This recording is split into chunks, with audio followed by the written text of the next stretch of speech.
Some people think that the void is the end, that when it appears, it is because everything is over. But what if it is the opposite? What if the void is not the end of anything, but the beginning of everything? Most people spend their lives trying to run away from this silence inside their chest, filling it with distractions, loves, promises, and notifications, without realizing that the void does not want to be erased. It wants to be heard. Maybe you are tired too. Tired of pretending that you are fine, tired of filling yourself with things that do not fill anything. Maybe you have reached that point where the noise of the world became too loud and the silence inside you became even louder. But what if I told you that the void is not your enemy? That it is just the place where meaning has not yet been born? This is an open letter to nothing and to those who got lost in it. It is not about sadness, it is about reunion. Because the void, when looked at calmly, does not destroy, it reveals. And sometimes what we call loneliness is just the universe trying to talk to us in a low voice. If topics like psychology, philosophy, and the darkness of the human soul interest you, subscribe to the channel now. From what place in the world are you watching this video right now? Leave your answer in the comments. The first encounter with the void, it came too early. Even before understanding what time was, he already had to deal with the end. One day he was eating fried dough on his grandmother's lap. The next, she was inside a box, surrounded by flowers. How does someone explain absence to a child? There is no manual for that, only silence. The lost look in the mother's eyes, and the tightness in the chest that has no name. That memory never went away. It stayed like an old photograph, forgotten at the bottom of the drawer of the soul. He remembers the smell of coffee, the rain hitting the window, and the muffled sound of people crying. Everything seemed out of place, as if the world had turned upside down and no one had noticed. It was the first contact with something he did not yet know how to name. The void. The mother did not know what to say, so she did what she knew. She hugged, she cried. She filled her son with sweets, maybe to sweeten the bitterness that she herself could not swallow. Because human beings are like that. When they do not understand, they try to compensate. And sometimes, sugar becomes our way of escaping pain. That afternoon, between tears and chocolate turtles, he learned without realizing it that love does not always know how to answer. Sometimes, love just hugs, because words get lost when the world falls apart. And it is curious how the child's mind stores those moments. Not the explanation, but the feeling, the mystery, the void. Over time, he realized that the void did not arrive that day. It only revealed itself. It had always been there, hidden in small absences, in unanswered questions, in the silences between one laugh and another. The void does not scream, it whispers, and those who learn to listen to that whisper early on never hear the world the same way again. The look of the grandmother, the smell of the fried dough, the mother's crying, everything became a symbol. And that is where the void is cruel. It turns memories into echoes. Simple things gain a strange weight. The couch, with her glasses on it, looked like an altar. The house became too big, as if the air had disappeared. With time, he understood that the void is not a villain. It is a mirror. It appears when something is taken from us, not to mock, but to remind us that love and loss walk together. That missing someone is the price of having felt something real. And the worst punishment of the void is not silence, it is the echo of questions that no one can answer. But he did not know that yet. At that time, all he wanted was to understand why. Why was the grandmother in that box? Why does life change so fast? Why does love hurt so much? And maybe it was in that moment between sweetness and despair that the void chose him, like an old friend who arrives uninvited but promises never to leave. At a certain point in life, he realized that the world has a strange sense of humor, a mix of tragedy and comedy, as if God had written the script and forgotten to proofread it. Things happen for no reason. The coffee spills, love leaves, the bus is late, the heart fails. Life laughs in our face, and we try to laugh along, so we do not go insane. It is a kind of comedy that only those who have suffered understand. He realized that the void has this talent to turn any misfortune into irony. When everything goes wrong, the mind starts searching for invisible culprits, as if there were a villain behind the scenes, and when it finds no one, it creates one. The universe hates me. That is the phrase of someone who is tired of trying to understand. Humor becomes a defense. It is laughter with a taste of despair. But what is curious is that sometimes all it takes is a change of context for pain to transform.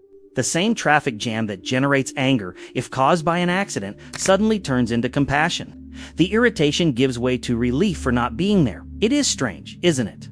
Nothing changed in reality, only the why. It is the meaning that defines the emotion, not the fact. The human brain is addicted to meaning. It prefers a logical lie to a truth without explanation, because the void, when it does not find a why, multiplies. It feeds on the absurd, grows in the absence of answers, and turns silence into torture. That is why so many prefer to blame destiny, bad luck, or traffic, anything but nothingness.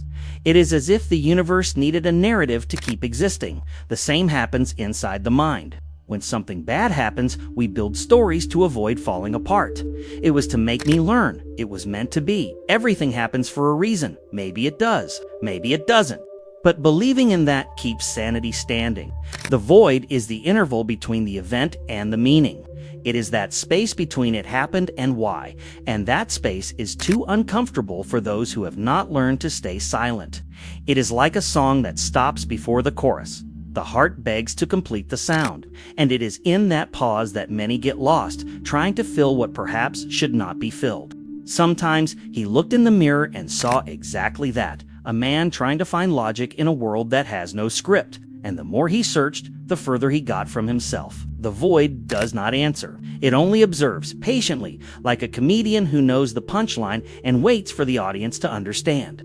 And deep down, maybe that is the cruelest irony of existence, the fact that we need meaning to go on, but meaning itself seems to play hide and seek. Maybe the secret is not to find the why, but to learn to dance in the middle of the confusion. On the chaotic stage of life, sometimes laughter is the only medicine left. He started talking to the void as someone who writes a letter to an intimate enemy, an enemy who lives inside his own skin. Each morning felt like a silent challenge. Get up, breathe, pretend. The void was there in everything, in the tasteless coffee, in the lost look, in the laugh that would not come. It did not scream, it just existed, and that mute presence was what hurt the most. The days repeated themselves like a bad joke, and he no longer knew if he was the protagonist or just a supporting character in his own story. The world kept spinning, but it seemed like a loop of everything he did not want to feel. He woke up, looked in the mirror, and saw a tired face, almost ironic, as if the reflection said, "Trying again, huh?" And he was, trying to live what no longer made sense. He felt ashamed, even of his own sadness, as if suffering were a flaw in character. The void made it seem that feeling was weakness, that crying was a mistake. And the more he tried to hide it, the more the void grew, because the void feeds on what is left unsaid. It is the echo of what we try to bury. At some point, he stopped believing in things, neither in the present, nor in the future, nor in himself. Everything lost its taste, as if the world had turned black and white. There was no longer faith, nor purpose, nor even anger, only a kind of emotional anesthesia, the point at which even despair seems tired. The void began to take shape. Sometimes it seemed like a mocking laugh coming from the mirror. Other times it was just the silence observing, patient. He imagined the void sitting in a chair, legs crossed, looking at him with that air of someone who has seen everything and is no longer impressed. It is strange, but nothing has personality. And maybe that was what made him more uneasy, the idea that the void seemed to know something he did not know. He asked questions, shouted for answers, and the void just stared at him, impassive. No words, no gestures, only silence. And that is when he began to suspect that perhaps the void never had answers. Perhaps it was, in fact, the question itself. This thought haunted and freed him at the same time. If the void is the question, then maybe there is nothing to fill it. Perhaps the meaning is not in solving the void, but in listening to it, in letting it ask. And who knows, answering with something simple, a gesture, a look, a small reason to keep breathing. But he was not ready for that yet. He still saw the void as an enemy, as a cruel laugh that followed him through the corners of his mind. He had not yet realized that the same silence that tormented him also held the key to another kind of peace, the kind of peace that only arises when we stop running. One day, tired of fighting, he simply stopped, not to give up, but to listen. And it was in this moment of surrender that he noticed something curious. The void does not want to be erased, it wants to be seen. It does not ask for filling, it asks for attention. The void is like a needy child inside an exhausted adult. It just wants someone to say, "I see you." that is when he began to play with nothing. He imagined the void on a small pink bicycle with a basket in front and laughed at his own madness. He told himself that if the void insisted on appearing, he too had the right to play with it. Then he began answering its questions with small whys, like someone giving bread to a hungry bird. Sometimes it was simple. Why is life worth it? And he answered, because my cat's nose is pink, and that was it. The void accepted the gift and went away for a while, pedaling its imaginary bicycle. It is funny how the human mind loves small answers. They do not solve the universe, but they sweeten the silence. It did not always work. On some days, the void was stubborn. It came back, demanded more, poked at old wounds. And on those days, he learned not to fight. He learned to sit with his own nothingness, look inward, and ask, "What do you want to show me today?" Sometimes the void just wanted to be heard. Other times, it wanted to teach. He began to realize that ignoring the void was the same as ignoring himself, that those uncomfortable questions came from a place that only existed because he cared. The void, deep down, was the part of him that still believed something could make sense, and that changed everything. It was not an enemy. It was a reminder. Each day, the dialogue became lighter. He understood that the void, when acknowledged, stopped being a hole and became space. And space is freedom. When we stop trying to fill the void, we open space for new things, for curiosity, for quiet, for breathing. Nothingness becomes a fertile field. And then he began to see the void with tenderness. He realized that behind that absence there was a forgotten sweetness and innocence. The void was like a confused child asking questions at a funeral, a child who, in reality, just wanted to understand what life is and why it ends. That is when everything began to make sense. The void, after all, was never the opposite of life. It is the pause that gives shape to the melody. It is the interval between one meaning and another. And perhaps learning to live is exactly that, learning to dance with the silence between the chords. When he thought of his mother, he understood that she also did not know what to do with the void, and maybe no one does. That day, she could have gotten angry, ignored the question, pretended to be strong, but she did not. She cried, hugged, and offered sweetness. In the confusion of loss, she chose tenderness, and it was there that he learned, without realizing it, that love is the only way to translate silence. From her crying, something was born.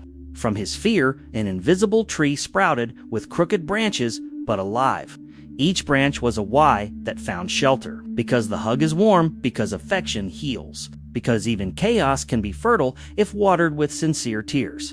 The void, when embraced, becomes a garden. He realized that pain and love are old neighbors. They live on the same street of the soul. When one appears, the other always finds a way to visit. And that is why some memories hurt so much, because they were made of love. Pain is only the echo of something beautiful that time could not erase. Then he began to see his grandmother, not as absence, but as a route. Everything she was still bloomed inside him in kind words, simple gestures, small laughs. Her body was gone, but the affection remained. And the void, which once seemed like a tomb, became fertile soil for memories that never die. Because the hug is warm, he repeated mentally. Because chocolate turtles are brilliant. Silly phrases, perhaps. But it is on them that life leans. On details that seem insignificant but support the universe when it threatens to collapse. The void cannot bear the weight of small joys. It dissolves before them. With each memory, he understood more. Life will never stop taking things away. But as long as there is someone capable of loving in the middle of chaos, nothing is truly lost. Love does not eliminate the void, but it tames it. It teaches us to dance with it. It makes it a silent companion, not a lurking monster. And it was with this awareness that he began to write his letter, not to conquer the void, but to thank it. Because it was in it that questions blossomed. It was in it that tenderness grew. And it was in it that he realized perhaps what really saves us is not understanding, but feeling. The void, after all, does not destroy, it reveals. And those who have the courage to look at it discover something few discover, that absence also loves, that silence also speaks, and that the human heart, even broken, continues to be the home where the universe tries to make sense. He discovered that absence also has a function, that the hole in the middle of the wheel is what makes it turn, that the space between one word and another is what allows reading, that the silence between two chords is what transforms noise into music. Life is not only what exists, but also what is missing, and without the void, nothing would have shape. For a long time, he thought the void was punishment. Then he realized it was a frame. Nothingness is the background that makes meaning appear. When everything is full, nothing stands out. But when there is space, the eye finds beauty. So it is with the heart as well. Only those who have known the void understand the value of what remains. He began to listen to silence as one listens to an old sage. He discovered that silence speaks, and speaks a lot. It says what noise hides. It says what haste does not allow to feel. Sometimes it is enough to sit by a river and hear the sound of running water to understand what all philosophy tries to explain. The void is simple, but simplicity is frightening. The modern world taught that silence is uncomfortable, that a pause is a waste of time, that the void is a flaw. But he learned the opposite. Silence is the only place where answers dare to appear. And that is why so many run, because facing the void is facing one's own truth. He realized that the void is the interval between one chapter and another of the soul, a necessary space for something new to be born. Without pause, there is no breath. Without absence, there is no reunion. Without death, there is no life. Everything that exists pulses in this rhythm, presence and absence, sound and silence, light and shadow. And it is curious how the void changes shape as we grow. At first, it frightens. Then it teaches. Later, it embraces. It transforms along with our consciousness. From abyss, it becomes cradle. From enemy, it becomes guide. And when the mind learns to walk with it, the world seems less cruel, more understandable, almost gentle. The void is not the end. It is the pause between two beginnings. It is the breath point in the middle of chaos. The moment when the universe sighs before continuing to create. And perhaps that is what we call peace. The instant when we stop running and accept the natural rhythm of life. This dance between everything and nothing. After so much crying, after so much resistance, he realized that now he is the one seeking the void. Not out of despair, but out of recognition. Because in the end, the void is the mirror of the soul. The more we look at it, the more it gives back who we really are. And in this silent reflection, the absurd finally makes sense. And you, what has the void been trying to tell you? Does it only want a little of your attention, or is there something inside that you have not yet had the courage to listen to? Tell me in the comments what moved you the most in this video, and which character or thinker would you like me to analyze in the next episode of the channel. If this content made you think, if it helped you look inward with more calm, take the opportunity to subscribe to the channel and turn on notifications. Here, we talk about what almost no one talks about, what exists between everything and nothing, between what we are and what we are still trying to understand. A hug, take a deep breath, and remember, even the void has something to teach. These two videos in front of you are not here by chance. And if everything you believe about yourself is just a reflection of someone else's gaze, click now on one of the videos on the side and start breaking this mirror. You will have to take the risk of clicking. So which one will you choose?